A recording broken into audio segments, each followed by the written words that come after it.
here in the Wild Cherries.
To some people, especially our parents, Lobby Loyde was just a loud guitarist, a rebel in the days where beautiful harmonies and very clever guitar licks seemed to dominate the airwaves.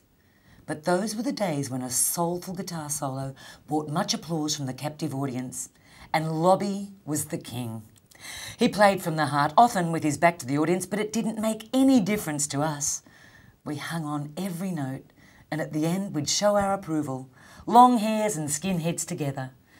In fact, there'd be a lot of people out there now without any hair who'd remember those days and mourn the fact that he isn't here with us any longer. In 1978, the one and only Lobby Loyde returned to Australia after touring the UK for 2 years with a band called Southern Electric. On his return, he formed a band called Southern Electric, and with us today, bass player extraordinaire, Mr. Gavin Carroll. How are you, Gav? Hi, good, thanks, Wendy. That's good. Okay, tell us about Southern Electric. Well, Southern Electric was formed to perform pieces of music that Lob had composed for a 7-piece band. But Southern Electric in the UK had lost a few members claimed by the road, as always happens. So we chopped it down and we performed 7 parts with 4 players. How did you do that? A lot of playing, a lot of fast playing. Very busy, was it? Very busy. Yeah. And we had Gil Matthews on drums from the Aztecs, who's still the greatest. A guy called Mandu from Sydney, who was the actual vocalist with Southern Electric in the UK with Lob. Yeah. He was one of the only survivors. Myself on bass, and of course Lob on guitar. But Lob had the Roland synth guitar, which came in a 4-bank configuration, which gave you strings, brass, voices, or guitar. So at the touch of a button, you could have an orchestra coming out of your guitar. I would have liked to have seen this. It was sensational. And you had Angry Anderson. And Angry Anderson came and did a couple of tracks as well, the best one being Gypsy, which is a classic rock. It's an absolute gem. But Lob, of course, got all these instruments through Warehouse Sound on loan, and they never went back. Of course. Oh, dear. Hey, those albums, or that album in particular, what was it called? That album was called Live with Dubs. Live with Dubs, and that was in 1979. Yeah. Did you go on to record any more albums with Lob? Not really. We recorded a couple of tracks that didn't take off, and the reason being was that Mike Gudinski financed the whole Live with Dubs tour, and he thought, fantastic, Lobby's back, a live recording of Lob and his music. As you would if you financed the tour. Exactly. But he wanted coloured balls. Yeah. He didn't know about this other 7-part sort of orchestration thing that Lob had done. So we went out and recorded this live album with not one gem on it, not one nostalgic track, nothing. It was all just new stuff. So what had happened to the coloured balls? Trev, I think, went off with Black Feather. Right. And Bobsy sort of settled down pretty much, got married, settled down, sort of just decided to just take it a little easy because the Coloured Balls was a pretty frantic band. Yeah, they lived hard and fast, those boys. Did they ever. Did they ever. Look, just last year I was on the Countdown tour, and of course it was September and it was Lobby's benefit. Yep. And I'm just skipping ahead a little bit here because you mentioned Gil Matthews and Billy Thorpe, of course, the Aztecs. And I was thinking of the sad irony of the fact that Bill had so much to do with organising that benefit for Lob, and yet he went first. I know. Yeah. It was amazing. It was actually a shock. I got a call, I think, from Anita at something like 2 in the morning saying, have you heard the news? And I couldn't sleep from that point on. It was just unbelievable. Because Billy had really put in for that, hadn't he? Oh, look, even the Long Way to the Top thing, you know, Bill was the main instigator of that. All the benefits for sort of ailing musicians was always Bill. Now, Bill and I never saw eye to eye about anything, because he always said the Aztecs were louder. Well, they weren't, we were. But that's not fair. So much so, on Long Way to the Top, you watch, I think... you must have been loud. Oh, well, I had insisted on having 2 of those fridge boxes, you know, the 810 boxes, because everybody else had 1. I said, no, I've got to have 2. Well, at the end of the show, Bill running around frantically backstage saying, this is not good enough. Look, when you watch the Long Way to the Top thing again, you'll see he's got 4. I had 2, he had 4. Did he? Yep. Oh, dear. But we never saw eye to eye, and I always thought, you know, I could live without him. But when things happen, and as you get older, you reflect and you get a little bit more sensible about life and things. And okay, he was a rogue and a rascal and a complete asshole sometimes, but he was the one who always stood up first to help people. Well, there you go. Even if he was getting something out of it himself, it doesn't matter. That's irrelevant. The fact is, nobody else stood up and said, I'm going to put my life on the line to help this man. To help Lobby. Yeah. Wrokdown. Hi there, welcome back. Now don't forget to go to our website, wrokdown.com, to find out any information on tonight's show. There have also been some more CDs released from international acts, so go to the CD page as we have an up-to-date list with links to the artists' websites, and you can order and buy all this material online directly from the artists themselves. A lot of this material isn't available in Australia. Now, we have our roving reporter out and about again. Who have you got for us tonight, Sharon? So you'll be drenched to the bone. If the time for you is... Ronnie Charles. Now, do you remember Ronnie Charles? He used to be the singer in the group. Yes, you do remember. Tell us about those days, Ronnie. GROOP. Well, the group actually existed from about 1964, and they had a different lineup before I joined. I joined the group in 1966 with Brian Cadd, and we turned what was a sort of a party band into a pop band. And then we went overseas. We won the Battle of the Sounds, and I was 19. Wow. And you know, going to London in those days was going from Ballarat to Melbourne, and everything I'd been conditioned for was there, and loved it. And after I came back, we recorded, I think, Such a Lovely Way.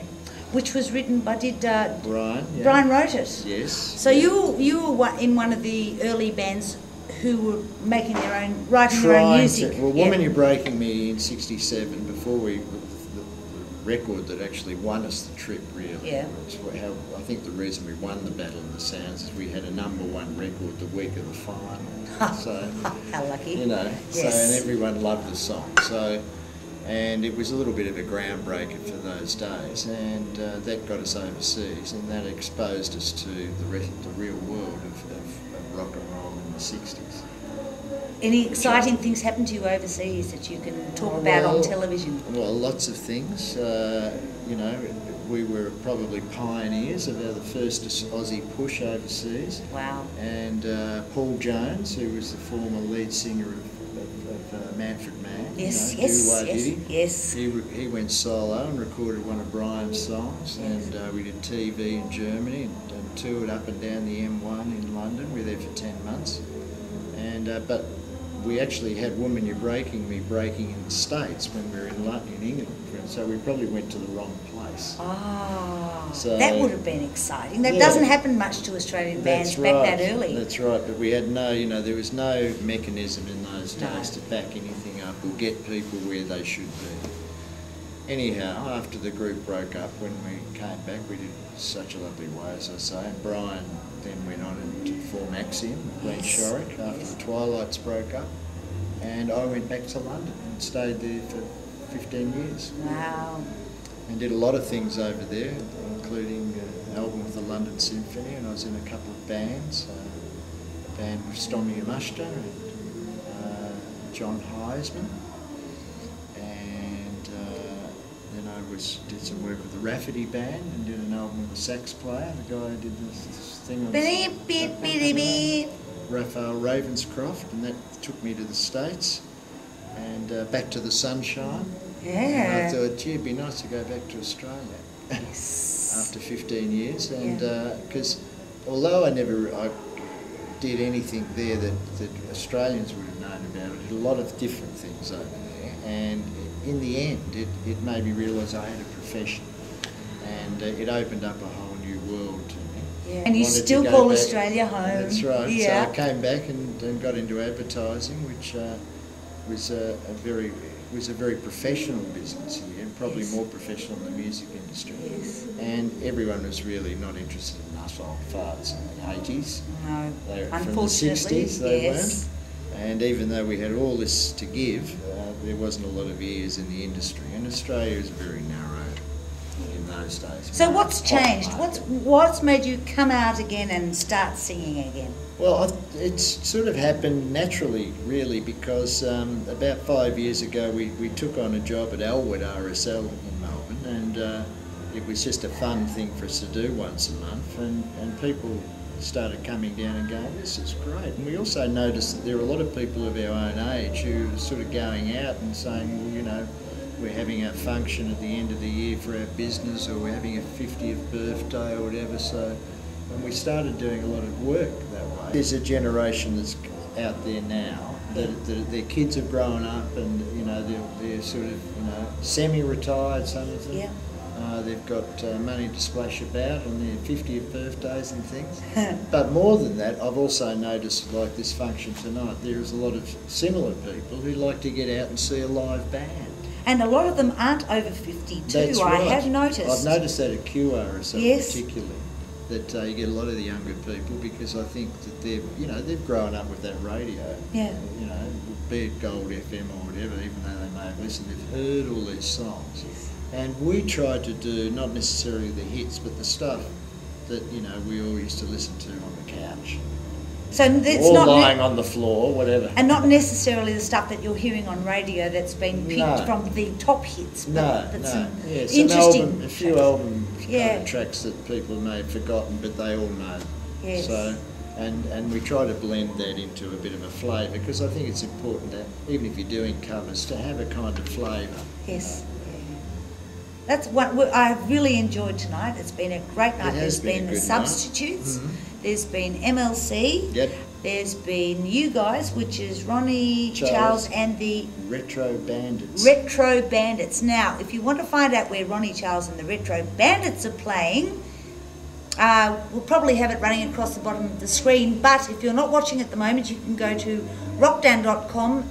We'll have a list, but we can also find them at Elwood RSL on Yes. a regular basis. Regular QRSL every couple of months. Yep. We're over there. yeah. And just keep an eye out. You'll hear about the Retro Bandits somewhere. Wrokdown. Listen, tell me, how did you and Lobby eventually find each other again? Well, I'd gone the route of cover bands, because I had a daughter, that sort of thing. So I was just playing cover bands around Melbourne, making a living.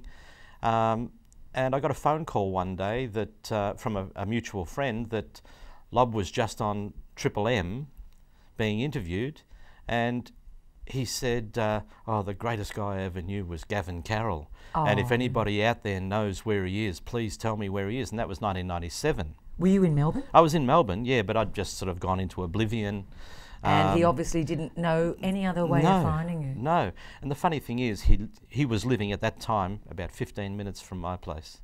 How about that? It was incredible, and we just never passed. So Yeah. then you rang what? Then I rang, Triple M?